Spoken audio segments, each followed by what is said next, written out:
He made sure to mention it. That's how important it is. He does not mind it being in play as early as turn 1. It's that important. And sure enough, Zachary BOHKARI will be drawing his card from the mulligan from Michael, and Michael will be starting the game off. He starts off with a level ball. Level ball will be finding him a second Froakie here, but first he's going to be looking through the deck to make sure that he doesn't have anything too awful prized. And he'll notice that he has a Frogadier prize, but beyond that, that's about it. Yeah, he's going to just check to see if everything is there for him. He sees that he's got the Staryu, which means that potentially he can start working on that Starmie, get that out early before this Staryu can get sniped off. That's something that you need to worry about in this matchup. The low hit points of the Staryu means that Alolan Ninetales GX would be able to take that out very easily with just the double colorless energy. Yeah, he does play a Staryu line or a Starmie line in this Greninja deck. But keep in mind, by the way, that all he had was a single Froakie, and he does pass. Zachary's deck isn't exactly the most aggressive, but still, this is not an exactly exciting start here from Mike, especially against the Giratina promo already on the bench from Zach. That's right. Zachary on his turn now. He's got the Ultra Ball in hand, a lot of energy cards, and of course, starting off with that Alolan Vulpix is going to be fantastic for him. He's got Beacon available to him, which means that he can start to search out some of his evolutions if he chooses to go for Tapu Lele into Bridget and really just get himself set up here. So we'll see what he decides to go with. Yeah, that Alolan Vulpix is by far going to be his best starting Pokemon that he can have, and I mean, good for him because he plays 4 of it.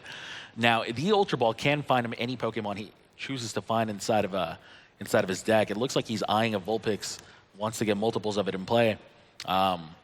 Pretty much any of these choices are fine with the exception of an evolution because Beacon can find it. That's right. He's going to look over, just try to see what else is in his prize cards here. It looks like Bridget would be his best line here after using Tapu Lele GX's Wonder Tag, and that is what he's going to go with. He gives himself an option with a free retreater of the Tapu Koko. That's going to come in pretty handy when he has Guzma plays. If he wants to use the active Pokemon as his attacker that turn, he has free retreat to just exchange right back into play after that switching effect. So giving himself a lot of options here, and this is a pretty dream start for him with that Giratina on the bench. Absolutely. He finds himself a complete bench by the end of his first turn, and he still gets to Beacon before it's all said and done. Zach has an ideal start, but more importantly, Mike is facing down this Giratina, and I really can't stress how important that is. Mike's going to have to find a strategy that's going to deal with this Giratina in the long run, and having to deal with it from turn 1 on is just very brutal. Yeah, we see the Aqua Patch coming down for Zachary. He's got multiple energies down for his Vulpix, and now he gets to use Beacon. He can start to find some of his evolutions. He can also find the Octillery, which will be able to get him some cards and just continue this consistent approach that he's had over this opening turn here. Yeah, a big reason to play that Aqua Patch is because your opponent usually ends your hand away after you Beacon. That tends to be the most common supporter played after a Beacon, so you kind of want to get rid of that Aqua Patch. Get the use out of it while you still can. And that is going to be the end of Zach's turn here. Will Mike have a big answer for him? It seems like he starts off with a Starmie and a Splash Energy, has a Dive Ball. Yeah, he played his opening turn out pretty slow, didn't show very much. This is because he had the evolution of the Starmie and the Dive Ball to find himself a Frogadier, which meant that he'd be able to get everything that he needed without playing a supporter. So there's no reason to just start using supporters if you already have what you want for your second turn. Now that Frogadier will come to the bottom of the deck. It seems to be the ideal target. There can't be a better one. Yeah, I mean, Frogadier on turn 2 is exactly what you want to be finding here because Water Duplicates is going to find him the other 2 Frogadiers still in the deck. Interesting. He had the N in his hand and he chose not to play it. It looks like he doesn't want to interrupt the Beacon and he'd rather just use his Water Duplicates here. That is an interesting play. But Mike is going to be using his Water Duplicates and finishing his turn here. He was just looking through the rest of his deck, seeing if he could scout any other prizes beyond the Frogadier. And that is going to be the end of it. Zachary will be drawing his card to start his turn as soon as he cuts Mike's deck. And now Zach drawing his card. He does have his Octillery still and the Alolan Ninetales that he found through Beacon last turn. Sure enough, plays both of them. Zach's asking how many cards are in your hand. He hasn't seen a supporter card out of Michael, so he really doesn't want to use N here just yet. So he might just use Abyssal Hand, see if he can find a better supporter for the turn, and might opt to just use Sycamore. You know, I can actually really see Zach retreating the Alolan Ninetales like he's about to do and attack with the Tapu Koko. At this point is the perfect time to attack with Tapu Koko's Flying Flip because your opponent already has all of their potential Greninjas in play. You want to bring that Greninja down to 150 damage, 150 hit points after it Break evolves into the Greninja Break. Right. Because at that point, you will be able to one-hit KO them with your Alolan Ninetales. Very important play here by Zach, and it looks like he was absolutely prepared for this kind of a setup here from Mike. Yeah, we saw Zachary had a Rough Seas in his hand. That's a card that he uses to heal his own Alolan Ninetales, but that would start to heal Michael as well, so he doesn't want to give that to him. He'd rather just get this damage onto the board and make sure that he is ready for those knockouts from the Alolan Ninetales. And we have to remember these deck lists are public. They're posted on the Pokemon.com website, which means that Zach, if he's done any type of research whatsoever, he does know that there's no Rough Seas here in Mike's deck. Yeah. So he knows that this play is very safe. Michael now playing down a Splash Energy onto a bench Frogadier, and he did have a supporter. He had that Sycamore in his hand there. So he's going to find himself 7 cards now, and he wants to find some Greninjas so that he can potentially get some breaks onto the board, but it looks like just one is going to be all he has. One Greninja so far, and he does add that Froakie to the bench, which will eventually be a Frogadier as the game progresses. Most of the time, Zachary's very comfortable with just doing one Flying Flip here. He doesn't need that second one whatsoever. So at this point, I would expect to see some big time knockouts here out of Zach from here on out. Looking now, Zachary at his discard pile. He's got the damage that he wants down onto these Pokemon, so if he's able to find himself another Aqua Patch Energy, he'd be in a great spot. It looks like he doesn't have another water in his discard pile, though, so we'll see what he decides to go with. He might choose to start sniping some Pokemon with his Alolan Ninetales, or just use another Tapu Koko spread this turn. Yeah, the Tapu Koko spread would at least affect the Froakie. I mean, obviously 20 damage is still relevant, but it's a lot less relevant than the original 20 damage, so that's something we want to keep in mind. But either way, that end will draw both players a fresh hand of 6, and things could change depending on what they draw. So at this point, Zach drawing 6 total cards, doesn't seem to be drawing any energies. And this is a point where I'd like to see Zachary use the Ultra Ball. Get rid of some cards that won't be useful in the matchup. Choice Band never comes into play here for him, so he could start to thin out his hand a little bit and avoid finding some cards that he doesn't want. Yeah, absolutely. That Choice Band at its worst in this matchup. The Tapu Koko will be retreating, and it looks like we're going to be seeing an Ice Blade dealing enough damage to this Frogadier in order to knock it out. Splash Energy brings it right back to his hand. Yep, he's going to take the first knockout of this game here, removes the Splash Energy Frogadier, which means that the Frogadier goes back up into his hand.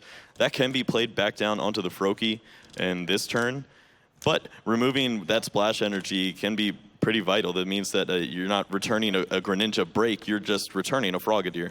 Speaking of Greninja Break, there's that Greninja Break that we expect to see out of Mike's deck here. But remember, it only has 150 hit points remaining, which means that it will be knocked out by a Alolan Ninetales attack. And it doesn't get its use out of its ability because of Giratina's ability to shut off all break abilities. So what exactly can we really expect Mike to do here? This is a really tough matchup for him. Yeah, Mike's plan going into this matchup, he either has to remove the Giratina or start to use Moonlight Slash along with the use of Choice Band to potentially two-hit knockout these Alolan Ninetales, but it's so difficult for him, especially at this kind of stage.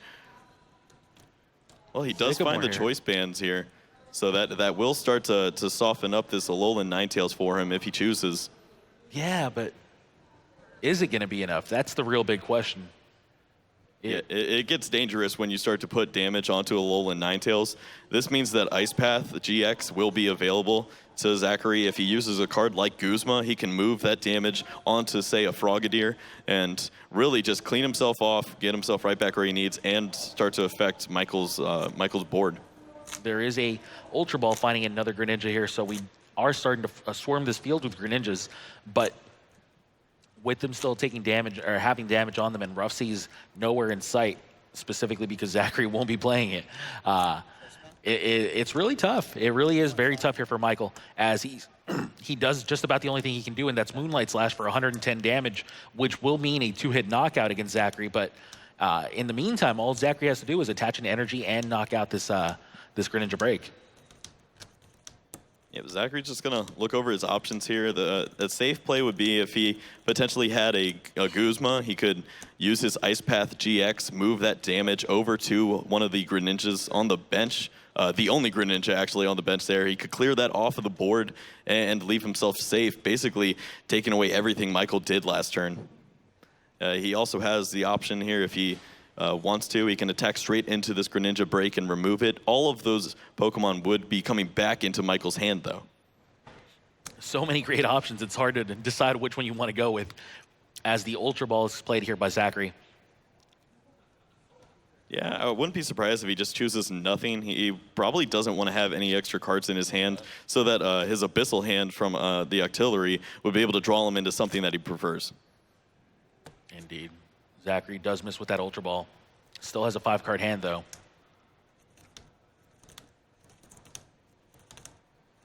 Decides to play that Floatstone onto Octillery, or at least potentially. Oh, takes it back. All right, Choice Band onto Tapu Koko. And yeah, at this point, he wants to play his hand down so he can draw with Abyssal Hand as many cards as possible. Yeah, he's just looking at the best way to do this for himself.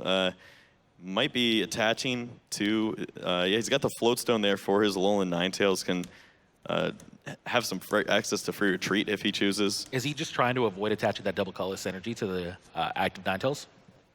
Yeah, I'm not sure what he's deciding to do there. He knows that that Michael plays the Jirachi that could remove the special energy card, so maybe he's a little worried about that. But maybe, but yeah, if he is going to go with a Blizzard Edge, it's nice to have a double colorless energy. You can just use that to pay the cost of the attack. Yep. So it does look like he finally attaches that double colorless energy. But and he then did Abyssal find Hands. Guzma, so he might be able to pull off that Ice Path play that I was speaking about.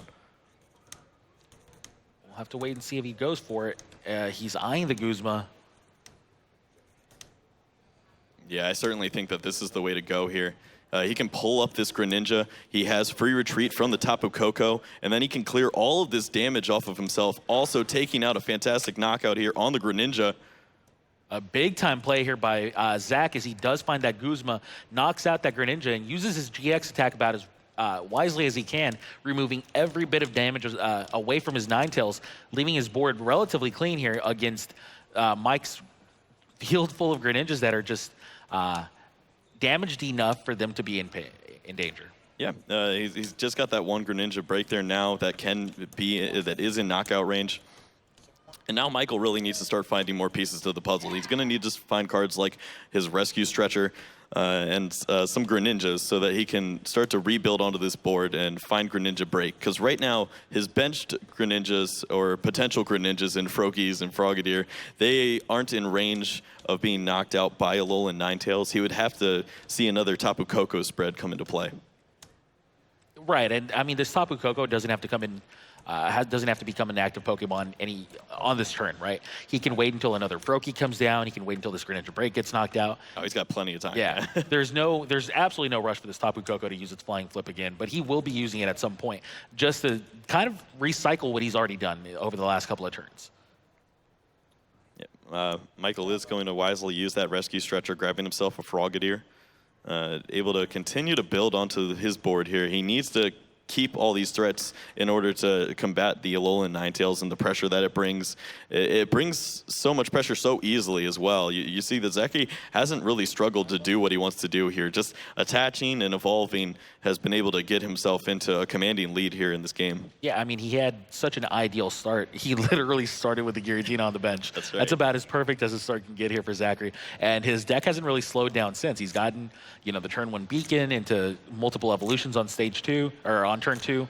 And things have just been going very smoothly for him.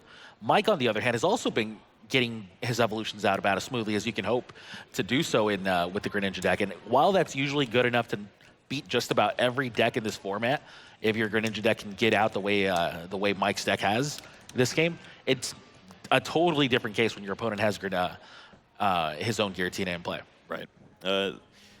Looking over for what Zach might potentially be looking for in the future turns, he doesn't need much. As long as he keeps attaching energy, he's okay. But maybe his one field blower would be really big for him. If he was able to remove these choice bands, then his Ninetales would no longer be worried about being 2-hit knocked out, which is really good for him. He'd be able to have so many turns of fantastic attacks from his Alolan Ninetales. Well, either way, Greninja Break did deal another 110 damage. We've seen this turn before out of Mike. Will Zachary finally knock out this Greninja Break? Seems to be the case.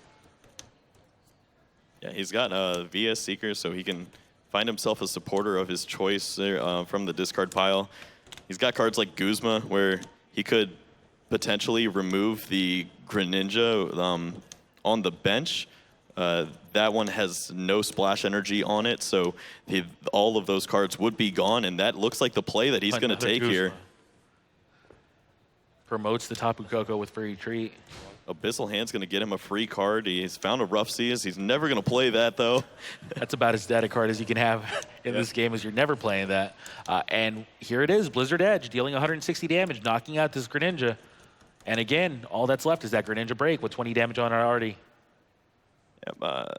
Thinking about the Rough Seas, actually, he'd be able to heal himself out of being knocked out this turn. But it would remove all that extra damage, which he was able to set up this Greninja Break to be knocked out. So it's kind of a double-edged sword for him. Right, that 20 damage really is critical. And it's just very clever of him to be able to take down these Greninjas before they turn into Greninja Breaks. At that point, they become much more difficult to knock out. But in the meantime, I mean, they're just vulnerable enough that the Alolan Ninetales can really do whatever it likes and knock them out in one hit. So the Greninja Break is still at 150 hit points, which means a single Blizzard Edge will knock it out, and he's perfectly happy with that. He just wants to avoid having a Greninja Break with 170 hit points on it. Yeah, that's right. Michael is forced to use all of these valuable resources, rescue stretchers and super rods, trying to get all of these Greninja pieces back, which generally he'd be able to get back with splash energy. Zachary's just doing a great job of playing around that card. Michael plays the splash energy, then versus Seekers for an N and ends. Michael will be drawing a full 6, while Zachary will only be drawing 3. But because of Octillery's Abyssal Hand ability, the damage that N would normally be doing here is very much mitigated. Yeah, and Zachary's still in a really great spot here. Even though he's only going to see 3 cards, the only card that he needs to find is an Energy or an Aqua Patch that will be able to give his Alolan Ninetales on the bench enough energy to get a knockout here on the Greninja Break. And he also has Abyssal Hand so that he can continue to draw. Basically everything is going in Zachary's favor here. Now Zachary looking over his hand. He does have that Aqua Patch, so energies are available to him. He has Tapu Lele if he wants to find a different supporter for the turn.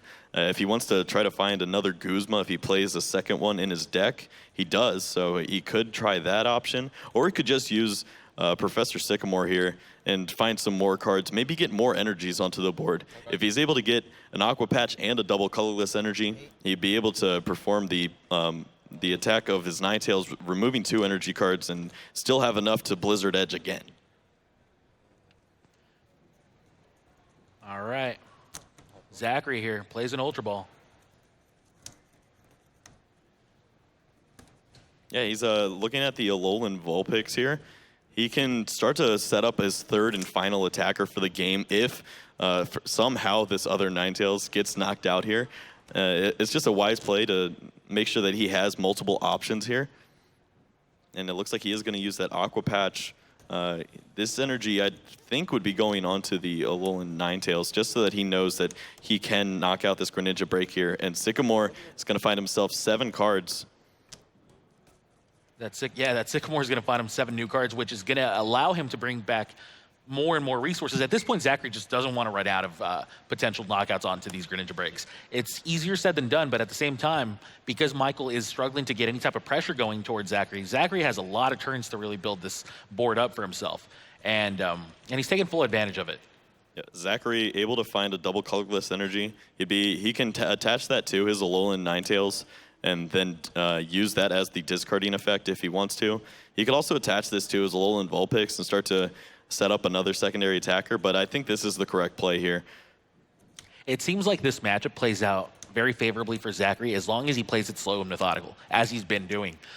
If you get carried away, if you try to take too many fast knockouts on the Greninja break, for example, then your opponent can just eventually get a new Greninja break with a full 170 hit points in play, and then that can really give you a lot of trouble. So at that point, Zachary may very well, the game may snowball out of control for Zachary. So what Zachary acknowledges this, and he decides to play this matchup a lot more slowly, doesn't overextend, just plays his Guzmas whenever he can in order to knock out the full hit point Pokemon while building up additional attackers. It's very slow. It's a very patient strategy by Zachary, but we're seeing just how well it pays off when you can actually pull it off. Look at the size of Michael's hand. He has so many cards. He has teammates if he wants to go find something like Choice Band and continue this two-hit knockout strategy. But he also has N, which might be able to slow down Zachary a bit. He was thinking about that, but of course, when Zachary has the option to use Abyssal Hand, that's never good news for him. He could be using Shadow Stitching if he wants to stop that, but then he's not doing nearly enough damage to this Alolan Ninetales GX. All right. So what's Michael's strategy at this point? I mean, he finally has the Greninja break with full hit points, but I mean, he's down 2 prizes, and more importantly, Zachary only needs 2 more knockouts to win. What can Michael do to avoid this kind of a loss? I think he needs to continue to keep some pressure on. He's going to hope that on this N, he's able to find that Choice Band so that he can keep doing a lot of damage. But he also needs to make sure that Zachary doesn't do very much to him. So he's got an interesting choice here. If he's going to go with Shadow Stitching and just hope that Zachary can't find anything the rest of the game. He doesn't really have an option against the Octillery either. That Octillery just giving him so much trouble. You can't end your opponent out of the game when your opponent just has access to, at the minimum, 5 cards in a turn. Right. Well, Zachary did not find anything good off of those 2 cards, so if Michael does choose to use Shadow Stitching, he can stop that Abyssal Hand ability. The only problem is he's taking a lot of damage in return. Right. And in the meantime, that Shadow Stitching really doesn't do too much in order to advance his own position, but it may very well be the only thing he can really do.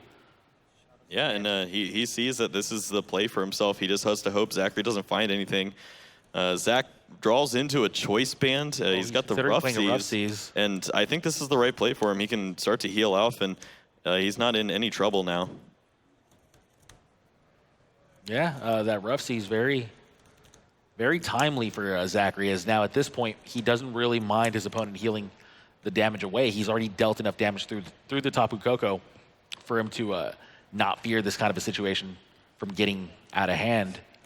That's right. Zachary now trying to just find the last 2 prize cards. He's going to do 50 damage with Ice Blade over onto this Starmie. Although Starmie can use the Rough Seas to heal itself back down to 40 damage on it, this means that he's still set up for a good knockout. So only a Guzma then would be able to clear off the game for Zachary. That's right. So Michael is likely going to be losing that Starmie on his next turn, which means Zachary would only need a single prize. He's still facing down a field full of Greninjas, Frogadiers, and Greninja Break, but 1 prize is much easier to achieve than 2 against these high hit point Pokemon. At this point, though, that Rough Seas may make it much more difficult for Zachary to take that final prize. We'll have to wait and see, but it is finally getting a little bit closer. Yeah, the Rough Seas is great. It basically just makes the Shadow Stitching do nothing.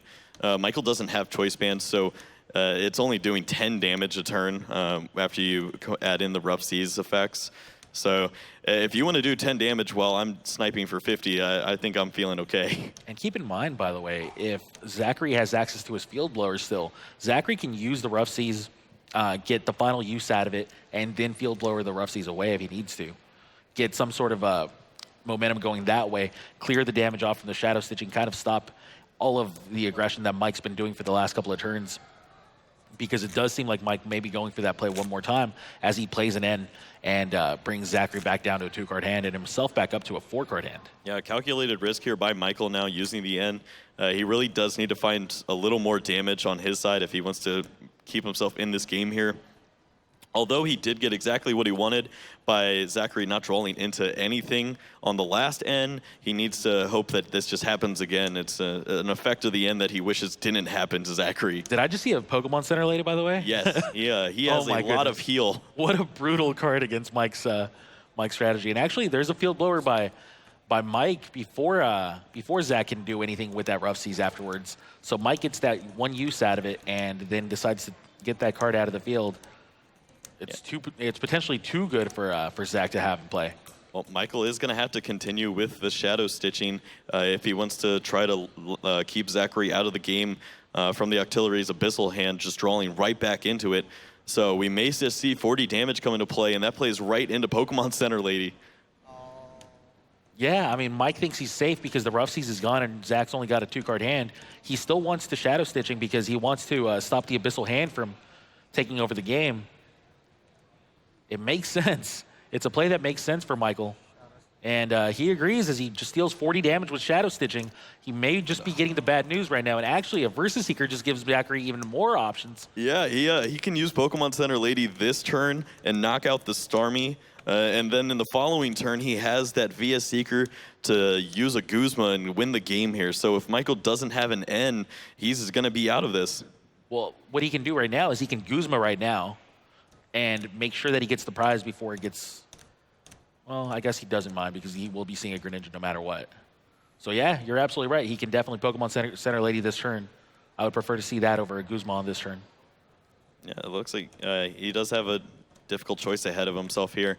It's always nice to play this Aqua Patch down. If you do get N to 1, you don't want to see that card. So he wants to get that out of his hands. Looks like the Versus Seeker is going to be the play that he makes. Yeah, I mean, this play is also great, too. His Alolan Ninetales is never going to get knocked out next turn, and he knows that he's always going to have that Starmie available to knock out whenever he wants. Due to the Rough Seas not being down, he can snipe that off in the following turn. He really just needed to have 2 energies so that he can use his Ice Blade. So he is going to leave that available to himself, gets his last one more prize to win the game here, and he's got the knockout lined up on a Starmie. It seems to be checkmate for Michael no matter what he does. I think Michael's out of options at this point. Michael agrees as he scoops up his cards, and game 1 goes to Zachary BOHKARI as he goes up 1-0 against Michael Long in the Senior Division Finals at the World Championships. Yeah, I mean, the MVP there, he didn't do anything. It was the Giratina promo, but that was really good. What a silent MVP to have. It literally just stayed there. It never moved out of... From when the setup happened, from when they flipped over the cards to now, that card was likely never even touched, but it was still the MVP.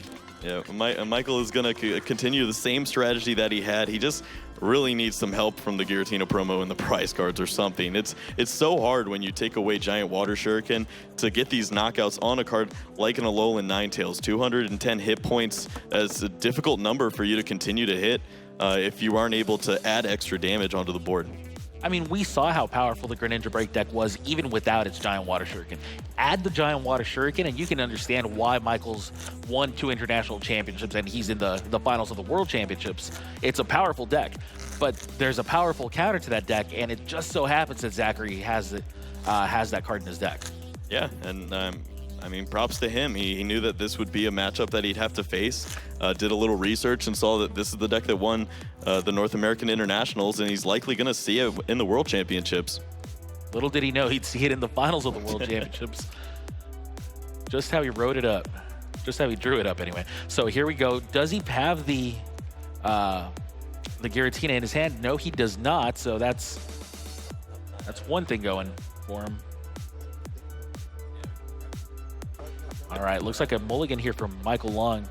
Yeah, this is something where you see a Some lot. prizes being laid down by Zachary. Will he avoid the Giratina being prized one more time? It seems like he does.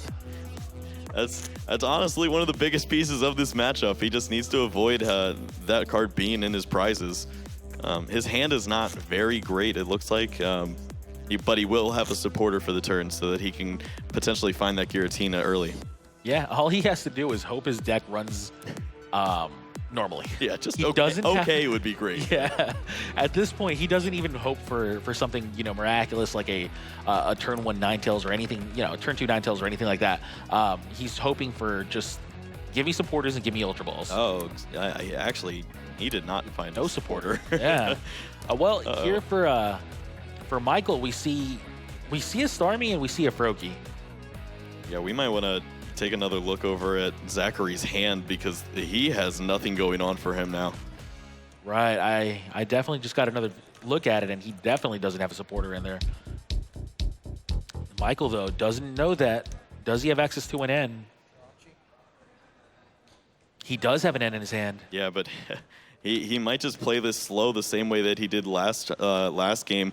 As long as crucial card, but that's not the one he wants though. He has 3 via Seeker.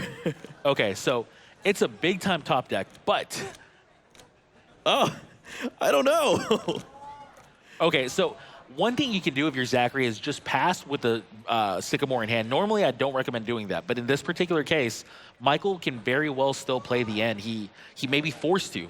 Oh, I think he does it. Yeah. Oh, no. All right. Well, that's a lot of resources that just hit the discard pile here for Michael said, no way. Let me see that. You see the reaction from Michael there and Zachary himself. They both know that it was a big Sycamore, but calculate a risk. Yeah, I mean, this drew him into everything that he needed. He's got the Floatstone for his Remoraid. This means that he has access to Beacon. He's got another supporter for himself, and he's got an Ultra Ball, so he's going to be able to get everything he needs, meaning Giratina Promo is likely going to hit the board on the second turn. Just not going to be using those Guzmas like he was last game. Yeah, that's for sure. This is going to be a very different game based on what happened on this first turn. Very, very different game. But as crazy as it sounds, it's still nowhere near out of Zachary's reach. That's just how powerful this deck is against Greninja, as even with all these resources discarded, he is still very much in this game. Well, this is Zachary's first search, so seeing that Giratina promo probably lights him up inside, says, all right, the Via Seekers was bad, but at least we've got you. I would probably even beacon for it right now. He's got the Ultra Ball for it, so he can grab that later if he wants to. I think it's very important that he at least gets the Octillery. Sure, I mean, the Octillery But the is other card, one. he can pick what he chooses there. I think I would beacon for it just to force my opponent into an end play. That kind of a play. But he goes for the Tapu Koko. And plus, you demoralize Michael if you show him the Giratina right show him, away. hey, it's going to be a long game. There is a lot to be said for demoralizing your opponent. Well, Michael is now going to get into his second turn. He's got the Frogadier. He's got a Splash Energy, so exactly what he wants. And he does explain why there was no N played. And he's got a Greninja in his hand, I believe, so he may not use the N either. And yeah, he's just going to use the Water Duplicates again.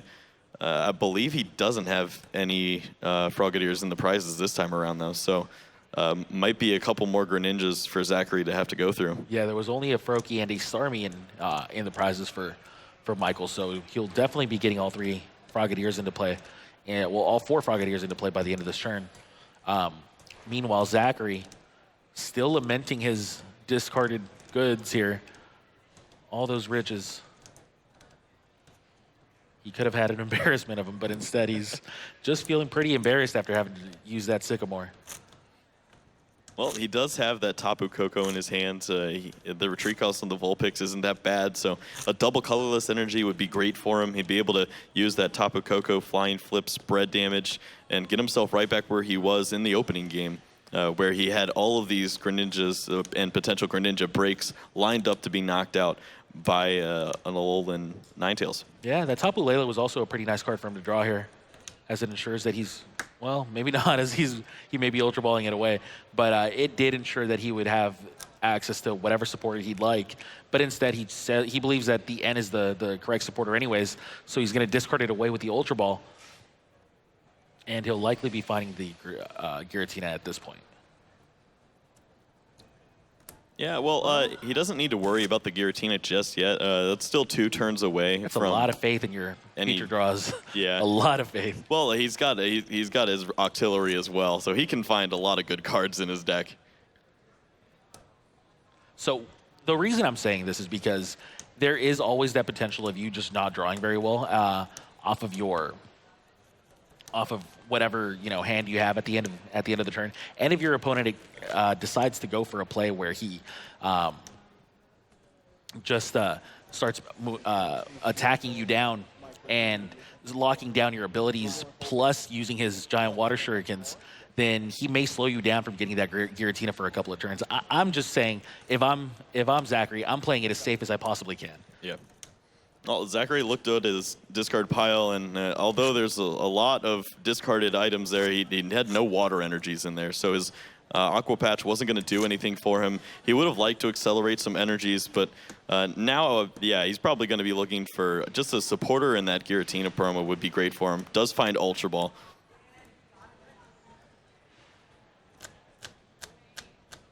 Zachary has a double colorless energy in his hand, so that means that he will be ready to use Blizzard Edge in the coming turns. And he's thinking about the Ultra Ball now. But yeah, he might just hold on to it as well, too. It doesn't matter until next turn. Next turn is when he needs to have that on his bench. All right.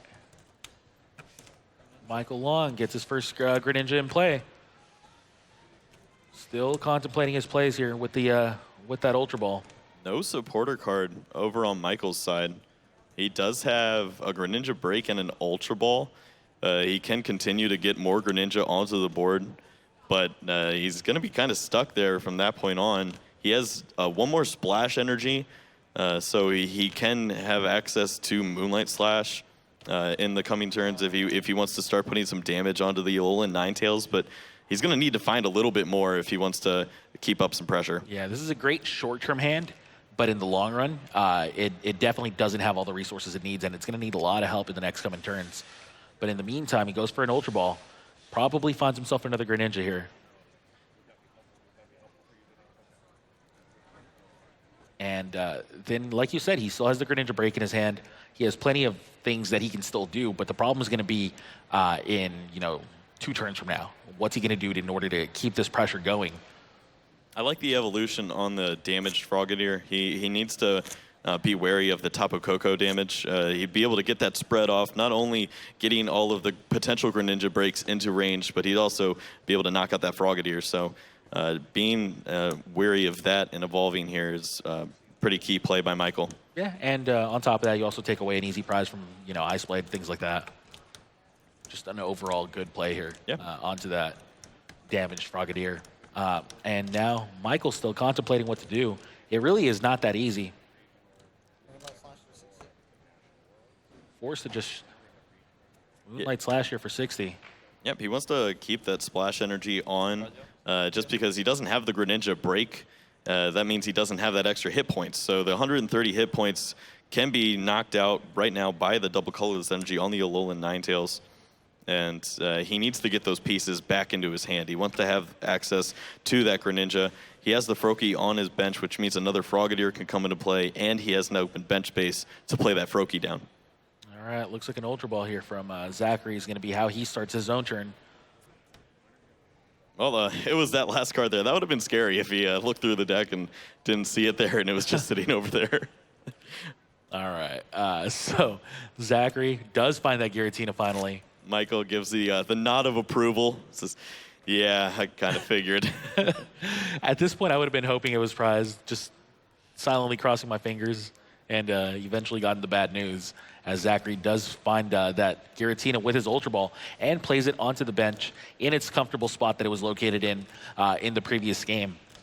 And, I mean, honestly, at this point, things are starting to look up for Zachary, and it's Michael Long that's starting to have to look uphill and see that long journey ahead in order for him to try to take this this match. Yeah, Zachary, on the Abyssal hand, he drew into an N and another Aqua Patch. He saw that Michael only had 2 cards in his hand, and he didn't want to mess with him potentially having a poor draw.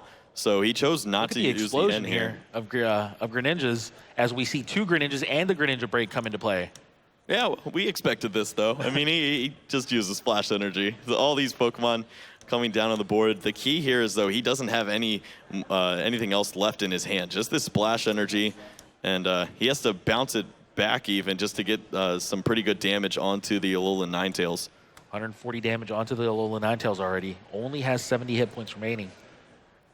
Now it's key here for Zachary not to use that N, but he would lose a lot of resources in the process. He has 2 Aqua Patch and no water energies in his discard pile. So maybe he does a quirky play with his Pokemon Center lady and uses Ice Blade, or maybe he pushes all the damage with his GX attack this turn and just tries to stay clear. Zachary's just had a couple of uncomfortable hands here, and this one is no different from the opening one. Just resources you do not want to get rid of. You've already wasted so many before with the Sycamore discarding the triple Versus Seeker and double Rough Seas, and now at this point Zachary forced to have another key moment. Yeah, I think this is the safest play for himself. He's able to take away a Greninja break that doesn't have a splash energy, push all of the damage over, and now his Alolan Ninetales is clean. And hopefully for him, Michael doesn't draw into any supporter, and it looks like he didn't find anything. Zachary showcasing the power of the GX attacks as he takes full advantage of his one-time GX attack in order to knock out Michael Long's Greninja there and keep his Alolan Ninetales at 0 damage. That's 2 turns worth of damage that he just shook off. And wow, Michael had to play his entire hand there just to get this damage on. 110 damage, bouncing the splash energy back into his hand. And I think that this Pokemon Center lady might really hurt him here. Once he sees this, he knows that this Alolan Ninetales still won't be knocked out. If Zachary hadn't gotten the good news about Michael's hand yet, he definitely did after Michael played it all down. And it looks like Michael's about to get the bad news about the Pokemon Center lady here, as it seems to be by far the best play Zachary can make. Yeah, he can make sure that there's no way that this Alolan Ninetales falls in the coming turn.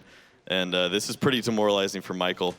He's going to be losing another Greninja here that doesn't have a splash energy. He needed to have the splash energy so that he can attack next turn. So had to bounce it back into his hand. You see that nod from Michael as Zachary does play that Pokemon Center lady. Yeah, there was a little bit of life for Michael. If he was able to find an N into a Choice Band, he would have been able to get a knockout. Another bad card here for Michael. Time is running out on Michael Long's tournament.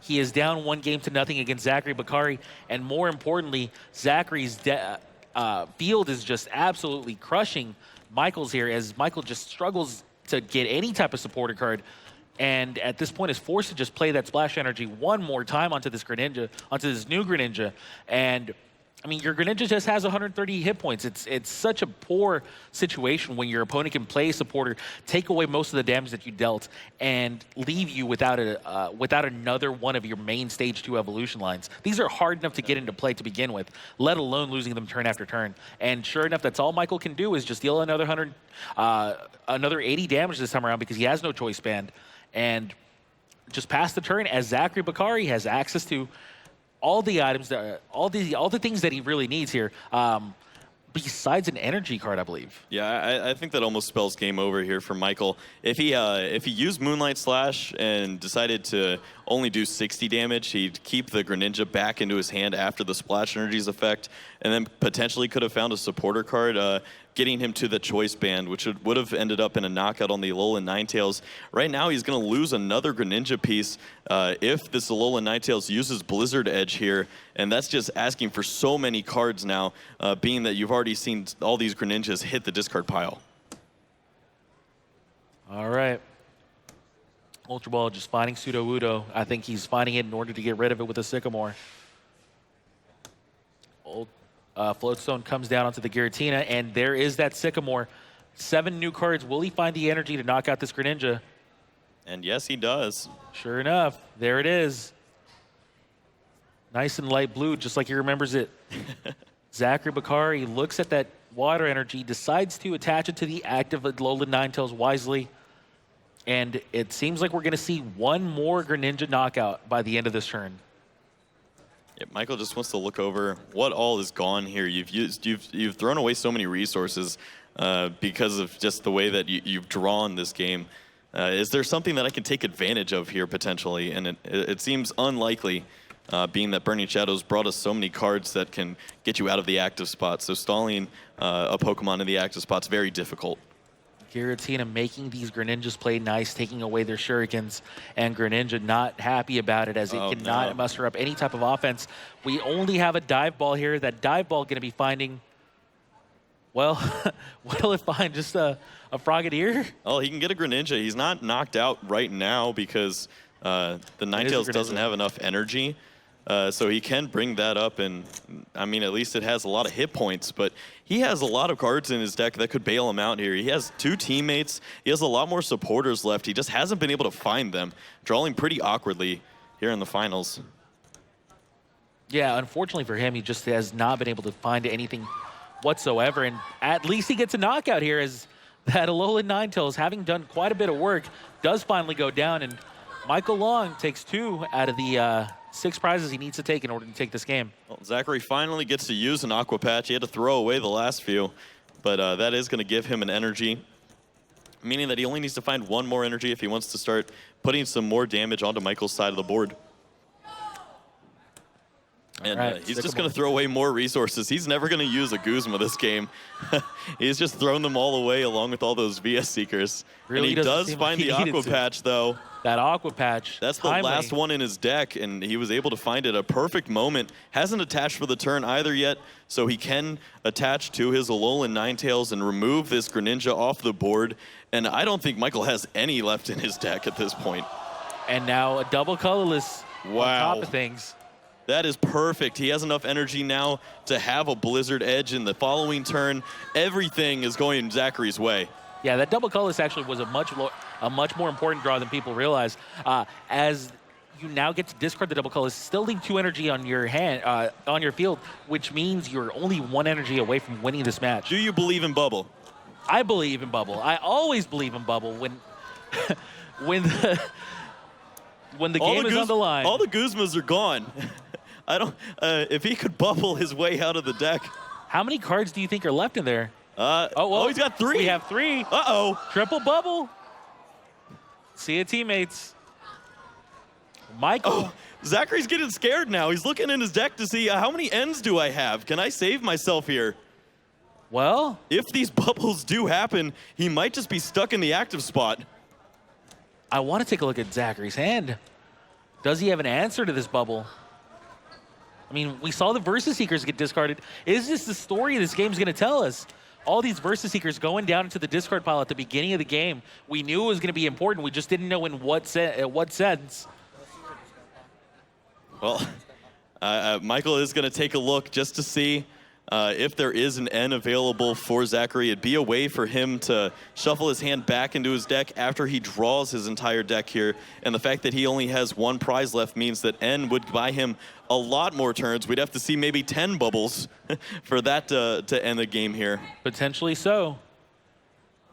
But if Zachary doesn't have the N in his hand, and or if they're prized or whatnot, so it looks like there are 3 Ns in the discard pile, and we know that there's at the very least 3 Versus Seekers. I believe there's actually the full 4 Versus Seekers in the discard pile, though. Yeah, Michael is setting up a play here where he removes the float stones, and then if this bubble head hits... Bubble! Got it! Big time heads here as Alolan Ninetales is paralyzed. Not asleep, but paralyzed. 2 more of these to go. Remember, we know for a fact there are 4 Versus Seekers and 3 Ns in the discard pile. Michael, I believe he put a Guzma into his hand so that he can lock up whatever Pokemon has the most retreat cost on Zachary's side. And if Zachary isn't able to remove that Pokemon from the active spot and attack with his Alolan Ninetales, I think Michael found a way to win this game. Did Michael do it? Kyle. Those VS Seekers, man. I can't believe my eyes. We're looking at the double colorless energies here. I believe at least a couple of them are in the discard. It looks like 3 are in the discard. No, 4. Uh-oh. All 4 are in the discard. How many float stones does he play? 2 float stones. They're both float in the stones are in the discard. All 4 double colorless, both float stones in the discard. 3 Versus Seekers and 4 Versus Seekers and 3 Ns all in the discard pile. Oh. This could not be worse for Zachary Bakari. All that has to happen is a few more flips to go Michael's way. I think this Guzma might be able to just get him there, honestly. Very well could. Yeah. Does Michael remember Zachary's deck list? It seems like he promotes does. the Giratina. That Giratina. It's going to just keep bubbling it. You can't retreat if you're paralyzed. Got Bubble it. heads. Oh, my goodness. One card left. 3 water energy in Zachary's hand, though. He's just going to attach and pass the turn here. One more. This bubble is going to be very important here for Michael. Well, Giratina does have that 2 retreat cost, so he'd have to have access to another energy if he wants to get a knockout here with his Alolan Ninetales, so that actually just might be it. Well, he still has 1 N, doesn't he? Oh, no, he only plays 3 N. Bubble. He literally has no way to get any cards left in his discard pile into his deck. Yeah, I think Zachary notes this as well. Now we see a dive ball. Just gonna grab another Froakie, the MVP of this game. Oh my goodness. You asked if I believe. Did Michael believe? That was the real question. And the answer was yes. Michael believed, and he hit the most crucial paralysis flip of his entire life. Yeah. All right. Might as well keep going. Nope. This time it's a tails. Does Zachary have what it takes? It does not seem so as Zachary scoops up his cards.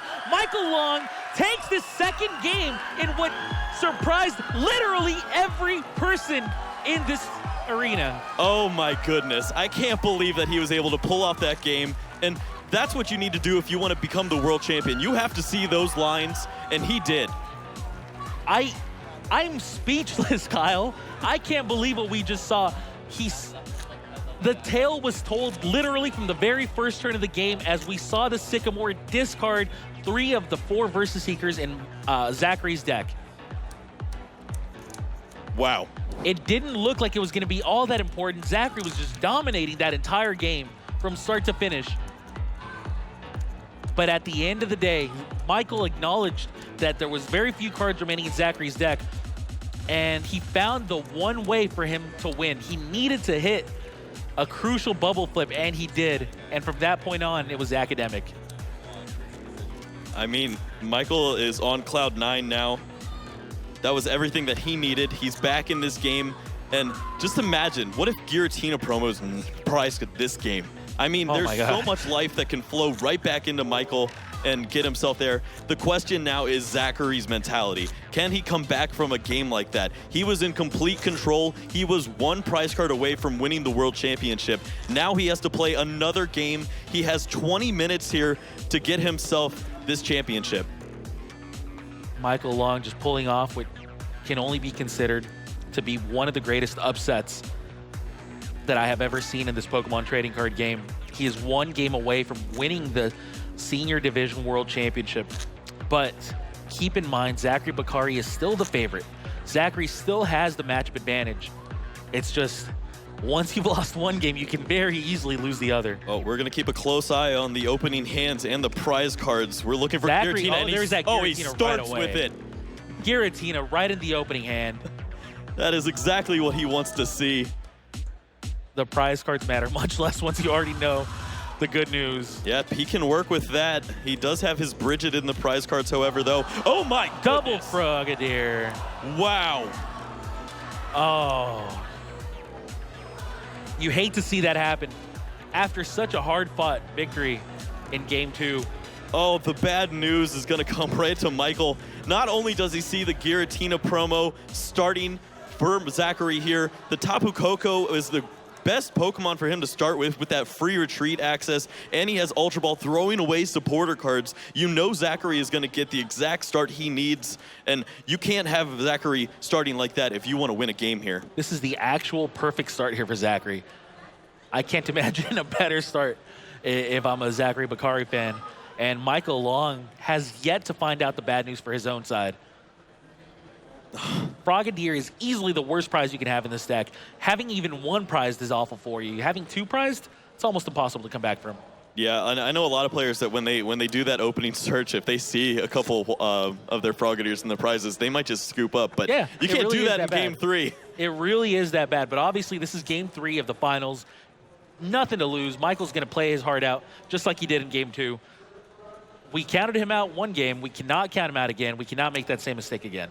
Yep, using Professor Sycamore here is going to find himself 7 cards, able to continue to build onto this board, finds another Alolan Vulpix, finds energy cards in a fantastic spot here. Alolan Vulpix gets an energy attached to it. Would have liked to see a Remoraid, unfortunately wasn't able to find that, but overall, that's a 9 out of 10 start, I'd say. 9.5 out of 10. I'll one-up you there.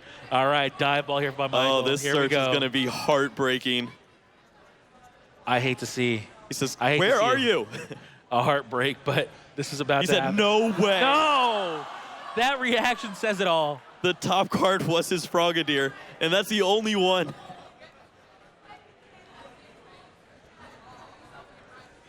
Oh, that is heartbreaking. The whole crowd knew it. It was Michael who was literally the last one to find out. I mean, it's hard not to wear that emotion when you see that. You know that you're going to need everything to go your way if you want to win this game here. And wow, just... Have you ever had that feeling that everyone's in on a joke except for you? Yeah. That's exactly how Michael felt when he realized that happened. All Bubble right, is his best friend. Why not? Bubble. If he can get 50 more of those and Zachary forgets what N does. Let's go for 200 of them. Let's play past that N. Lots of joy coming out of these Pokemon trading card game fans here as Tapu Koko does get flipped to the correct position for paralysis. It was not asleep. And that's the end of Zachary's turn here. So Zachary takes a fast one. All right, well. Well, Michael does have Frogadier in his hand, but that duplicate is going to be... Zachary's about to get the good news here. Yeah. I mean, of course he's still duplicate, but man. Yeah, you need to get it out, but that's not much. No, not at all, especially when your opponent's already building up an Alolan Vulpix. This was starting to feel like it was going to turn into a classic match, like one for the ages. Hey, I'm not giving up yet. After seeing Michael pull out Game 2, anything can happen. Anything can indeed happen, but just think about how difficult this victory is going to be for Michael to achieve. I want to see Zachary's face here when he sees just one. I want to see Michael just keep squeezing these cards. Hopefully, one was stuck behind a card for him. That's all he's really hoping for. Yeah, with every shuffle of the deck, there just sees. Oh, that's right. okay. Nice little solemn nod there. All right, so just one, huh? Got it. No, Zachary, he may nod that Michael has them in his hand, but we no, have the bad news. That, like, he would have evolved that Froakie too, you know? Yeah, that's true. So yeah, he does probably have all the news there. Tapu Lele, wonder tagging. Yep, really just needs to find himself a supporter card to get him into the Alolan Ninetales GX. He has the double colorless energy in his hand, which means that he will be able to knock out this Frogadier and really start putting a lot of pressure on Michael. Michael wasn't even able to find a splash energy to keep this Frogadier in play. So really everything's starting to point towards Zachary if he's able to find an Ultra Ball or this Alolan Ninetales. Absolutely right about that. Tapu Lele tags in that Sycamore. Yep, and he's going to Double commit. colorless energy onto that Vulpix. Fourth energy on it. Considering the rough seas. Yeah, I don't think it hurts him here. Just go for it. All right, Sycamore for 7. Do we see that Alolan Ninetales GX? Only card that matters right now. Yep. He finds it right away. If he didn't find that, we could have been in for a world of hurt. If a Greninja and a Guzma was played down, you could have taken away all those energies off the board. But no, Zachary able to find it, and he's going to continue to keep all the pressure on Michael. He did commit to it early on before he saw his 7-card hand from the Sycamore. But now he gets to reap the rewards as he'll be able to knock out this Frogadier this turn if he chooses to. Blizzard edging it for 160 damage. Even able to find a Remoraid here to find Octillery. He's going to be able to continue to have all these cards in his hands, and this is looking like Zachary's game. Sure enough, Blizzard Edge knocking out this Frogadier. One prize taken for Zachary, but more importantly, that's 50% of the Frogadiers in play for Michael. Gone, right, just like that. Yeah, Michael's got a tough choice ahead of him. He can either use his Frogadier, try to evolve into Greninja and start getting damage on board, or he can try to buy himself some time with Froakie again. Well, when all else fails. All right, Greninja. Yeah, I think you got to just start attacking. He'd like to find a Field Blower. If he's able to remove the Rough Seas, maybe he can start to stick some damage onto the Alolan Ninetales. Is going to be able to Super Rod back in the Greninja and the Froakie, or the Frogadier and the Froakie. So getting some of those cards back into his deck, and now it's up to one of these 3 Sycamores. He can pick whichever one to find him the cards that he needs now.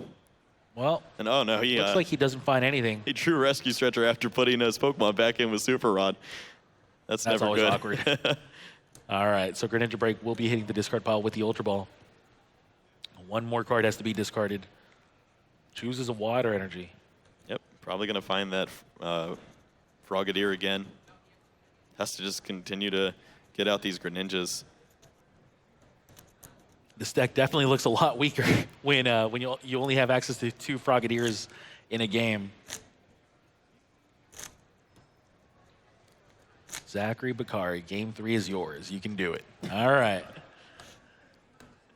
Well, Michael is going to continue to put on as much pressure as he can, but his hand just didn't really give him very much. He could just use Moonlight Slash here, try to get 80 damage, which would return be 50. Then it's just a lot of work that you need to put in here. Not even going to have a Froakie to potentially get a Frogadier back after Rescue Stretcher. So all the pieces of the Greninja puzzle that we usually see in play are all just washed away. Michael trying to find out what he can do here. Just deals 80 damage with Moonlight Slash.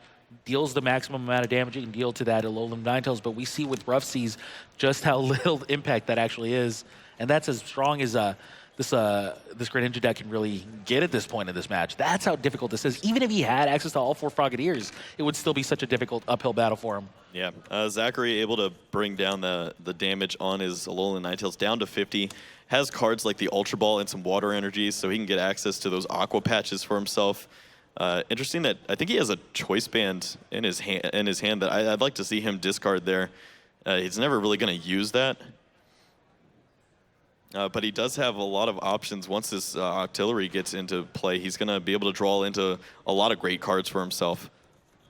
Ultra Ball potentially finding that Octillery. Yeah, having the Choice Band as a card that he can play means that Octillery can draw him a few extra cards. So maybe that's what he's going to be looking to do here. You know, normally this finals would have been hard mode for Michael. This is actually like just unbelievably like insane mode when it comes to difficulty levels. That's how difficult this is when you have access to only 2 Frogadiers in an entire match. You need to start taking prizes, but it's so hard to do when all you can deal is 80 damage. Looking for double colorless, does find it. Wow. Finds a double colorless. One more time, why not? Able to save those energies on his Alolan Ninetales, and that is just perfect for Zachary. Takes away this Greninja, and Michael only has Frogadier. Doesn't even have access to the bubble anymore. All right, Field Blower gets rid of the Rough Seas and a Floatstone. All right, Rescue Stretcher potentially being played here. Rescue Stretcher could find a Froakie. Yeah. I see an out. Instead, it finds the Greninja. Yeah, I think he just has to bank on using N here and hoping that Zachary never finds an energy card for the rest of his days. Because if he does, he's going to be able to take the knockout on this Greninja. That's not asking for much. That's...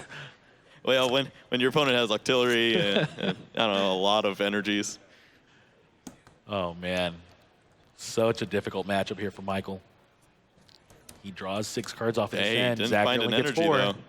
Zachary only gets 4, and neither of them are energies. If Michael has a Choice Band, he'd be able to start putting relevant damage down with Shadow Stitching, which would be nice. He definitely has to use that attack so that he can stop the Octillery from potentially finding any energy card. So Michael is going to play to all of his outs, also getting the level ball for the Froakie so that he doesn't get benched out in the following turn also. All right. Does have that Choice Band. Choice Band's really nice here. And we will see the shadow stitching. It's gonna put the Ninetales up to 120, and wow. Oh. I mean, I blink and I see a double colorless. Oh, jeez. if you don't want to play fair, then we won't play fair, Zachary. That is just perfect. I have no idea what Zachary's morning routine was, but I want to copy it. That is the way to become a world champion. Zachary does have an N in his hand, is contemplating that.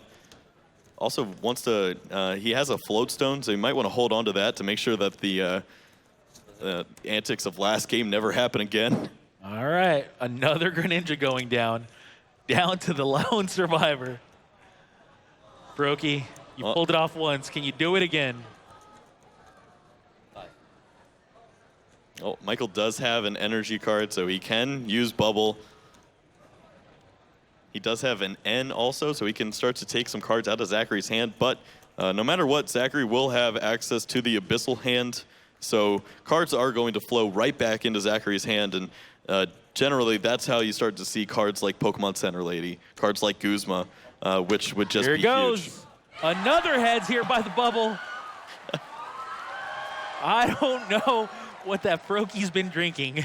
I want some of that. Oh, well, I don't see anything that gets him out of paralysis right here. Yeah, just going to say, all right. Unbelievable. You bought your turn. How many turns has that Froaky bought, Michael, throughout this match? A Frogadier evolution on the bench. That really was the only play Michael had available to him. Another bubble. Oh, a miss here by Froaky.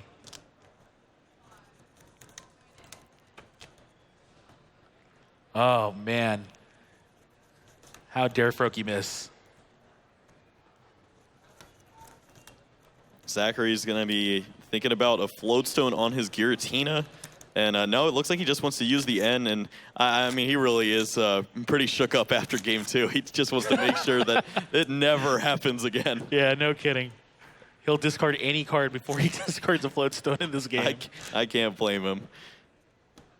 Zachary is going to be looking to find an energy card here. He also has a Abyssal hand to draw some more. So any playable cards here would be great. And even finds the double colorless energy. So that's pretty big for him here. All right. Abyssal hand, finding him a couple of cards. No energies. Oh, there is the double colorless energy, though. You're right. Yeah, he found a Floatstone there also. He would have liked to find maybe Rough Seas to heal off some of this damage, potentially not being knocked out by a Greninja Choice Band Moonlight Slash. But yeah, he's just going to use his GX, be safe as possible, and I can't blame him. Oh, no, not at all. We've seen how Ice Path GX has just been backbreaking in these games against Michael. All 3 games that Ice Path has just done so much work against them. And also, here's a Greninja. Very wisely didn't play the double colorless energy because then he opens up a Jirachi, taking away that energy from him. Just wants to hold on to all of his resources. This may very well be the last Greninja of this match. Will this Greninja be able to take Michael all the way? Oh, Michael's reading Starmie saying, will your attack help me? Zachary's deck significantly larger this time than game 2. So that option is no longer available. Just going to look through, try to find anything that can save him here. The problem is Zachary hasn't had to use many cards in order to get to this dominating position. He has so many resources left. Potentially going for the Staryu and turning his back on the Froaky that's helped him so much. Nope. Froaky till the end. It's close. Well, nonetheless, he's going to have to start picking up the pace here. If he wants to get any of these prize cards to start to combat what Zachary's done, he's running out of time. We only have 6.5 minutes left on the clock. Finds the Froaky. You know, I'm with this play. I think you stick it out with Froaky till the end. An N here by Michael. Shuffles both players' hands back into their decks. They draw cards equal to the amount of prize cards they have remaining. Michael gets 6, Zachary gets 2. Usually the best comeback card that you can play in a situation like this, but even that card cannot help you out all that much if you're in Michael's seat, as your opponent has an Octillery with Abyssal Hand as its ability to draw Zachary even more cards. But right away, we see a Water Energy in Zachary's hand, which is about as crucial as you can get when it comes he was able to find 2 cards that are instantly playable for himself here. Right. Even if Shadow Stitching does occur, he has the knockout here on this Greninja, and we might have another bubble party. Just one more. All right, he does go with the Shadow Stitching. Well, there's another energy, just in case the first one wasn't enough. And that's exactly what he wants. He's gonna just take this knockout here on Greninja. 1 prize remains from being the world champion in the senior division. All right, well, if there's one Pokemon that can pull this off, we know which one it is. Do you know how many cards are left in Zachary's deck? I have a very good idea of how many cards are left in Zachary's deck. I am not taking back what I said. If there's one Pokemon that can pull this off, we know which one it is. Well, Dive Ball is going to be the choice here for Michael. Might be able to set up a Greninja on the bench, but I mean, are all the Frogadiers in the discard pile at this point? I believe so. I don't remember him shuffling any back in the last couple of turns. Staryu is There's one Frogadier. pretty dangerous. 2. He can't even play that onto the bench or else it can get sniped. Yeah. So don't do that. Oh, boy. Yeah, I might put it into your hand just so you don't draw into it, but definitely don't. He might not be benching it. Yeah, let's hope not. Yeah. The Dive Ball could just be bringing it back into his hand. Looks like he just did bench it, though. So, all right. Well, he's going to hope the paralysis. Power of Bubble. I believe in the power of Bubble, too. Well, if he gets tails, this is going to be the game. Bubble. Big heads. Wow. Why not? And look at the crowd. With that round of applause, and it rightfully if he can so, find a Guzma, he can win this game, though. He does not find it yet. So it looks like we might have to see we could see an end. Yeah, Pokemon Center Lady would have also done it for him. He would have been able to heal out of that and snipe off the Staryu that's on the bench there. Instead, Zachary just going to try to thin out his deck a little bit, get these cards out of his hand so that potentially he can draw into something with Abyssal on the following turn here. Does have the energy card so that he can take a big knockout to win the World Championship if he is not affected by paralysis. Probably forced to pass here, though. Michael's Froakie doing what it can. The one-man army himself. Well, Starmie's down. All right. That easy knockout option is completely gone now. Have you ever used Starfreeze? Because I have not. I actually have, but I'm not going to say how well that game went for me. Well, because it definitely didn't go very well. It's just a super bubble here. It would be able to do some damage along with the paralysis. All right. Michael needs another flip. One more bubble. Tails. Oh! This is going to be the end of the match, but well played by both players. Well played by that Froakie. It did what it could.